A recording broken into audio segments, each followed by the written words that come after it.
Assalamualaikum warahmatullahi wabarakatuh. Bismillahirrahmanirrahim. Kisah Syekh Abu Syamsuddin Batu Ampar, Pamekasan, Madura. Dalam buku manaqib bujuk Batu Ampar yang bersumber pada Kiai Haji Ja'far Shadiq Fauzi, Syekh Abu Syamsuddin adalah putra Kiai Abdurrahman atau Basaniyah alias bujuk Tompeng Batu Ampar dengan Nyai Basyirah. Nama Abu Syamsuddin merupakan kunyah, maknanya ayah dari Syamsuddin. Sedangkan nama kecil bujuk Lantong ialah Kiai Suadi. Latong dalam bahasa Madura artinya kotoran sapi, karena pada saat itu ada seseorang yang mau melakukan kejahatan kepada beliau di rumahnya. Sesampai di rumah beliau, orang tersebut dengan membawakan senjata tajam tiba-tiba lenyap tinggal tempat dan rangkainya. Melihat itu mereka terpanjat bukan main, dan seketika kawanan penjahat bertunduk bersimpuh seraya mohon ampun di hadapan Syekh Abu Syamsuddin. Dan mereka bersumpah untuk tidak mengulangi perbuatan nista itu lagi. Setelah itu penjahat meminta agar senjatanya bisa dikembalikan kembali.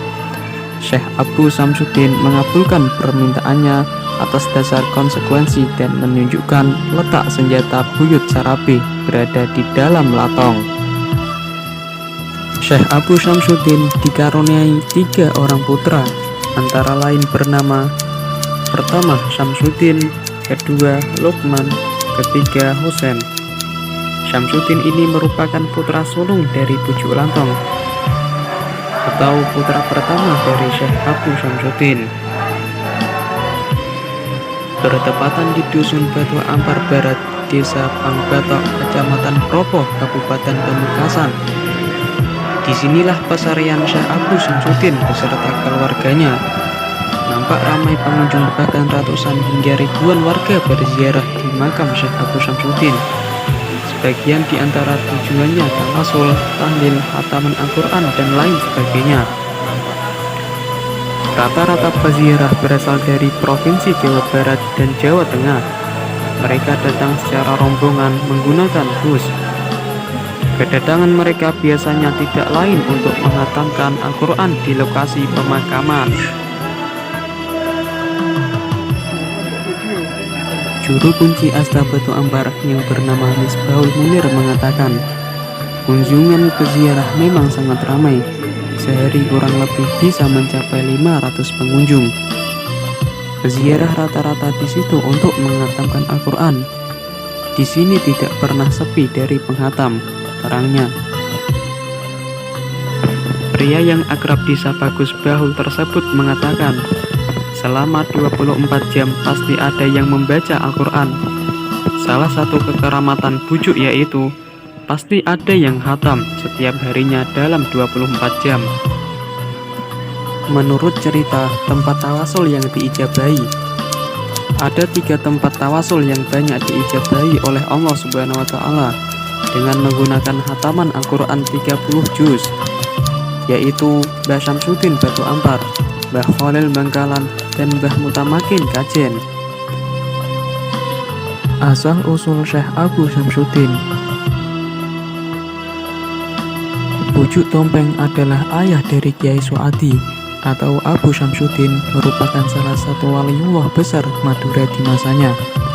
Di buku manaqib tersebut tertera nasab bujuk Tompeng, yaitu bujuk Tompeng bin Kiai Abdul Manan alias bujuk Kosambi bin Syarif Husain alias bujuk Banyusangka bin Sunan Bunang bin Sunan Ampel. Kiai Abdul Manan alias bujuk Kosambi ini yang pertama kali bermukim di Batu Ampar, tepatnya di Pamekasan. Disebut bujuk Kosambi karena beliau bertirakat di pohon Kosambi selama 40 tahun. Pohon Kosambi tempat tirakat beliau itu terletak di atas bukit yang dikelilingi pohon bambu. Di dekat pohon tersebut ada sebuah sumur yang disebut Sumur Todungi. Sumur inilah yang menjadi tempat keperluan beliau untuk minum dan wudhu.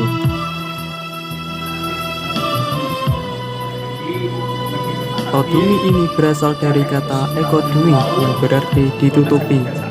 Konon, sumur tersebut tertutup oleh batu yang dengan izin Allah melalui karomah Kiai Abdul Manam. Tutup sumur tersebut bisa terbuka dengan sendirinya manakala diperlukan beliau. Kisah hidup putra tunggal Syekh Basaniyah ini tidak berbeda dengan perjalanan hidup yang pernah ditempuh oleh ayah dan buyutnya, yakni gemar bertapa dan selalu menyendiri bertapa. Maka penduduk sekitar menamakan kampung itu dengan sebutan Kampung Pertapaan. Begitu juga bukit yang ada di Kampung Ainyono menjadi salah satu tempat pertapaan Syekh Abu Syamsuddin. Serta di sana terdapat sebuah kebesaran Allah yang diperlihatkan kepada manusia hingga sekarang. Tepat di sebelah barat tempat beliau bertapa, terdapat sumber mata air. Sumber mata air inilah yang mengalir ke atas bukit pertapaan. Konon Syekh Abu Syamsuddin mencelupkan tongkatnya ke dalam sumber itu, lalu ditariknya tongkat beliau menuju bukit pertapaan dan air sumber itu pun mengikuti arah tongkat sampai akhirnya mengalir ke atas bukit hingga kini. Sungguh ini merupakan karunia yang besar dan jauh di luar akal manusia. Masya Allah. Atas dasar keajaiban inilah yang menjadi asal-usul nama Kampung Ainyono.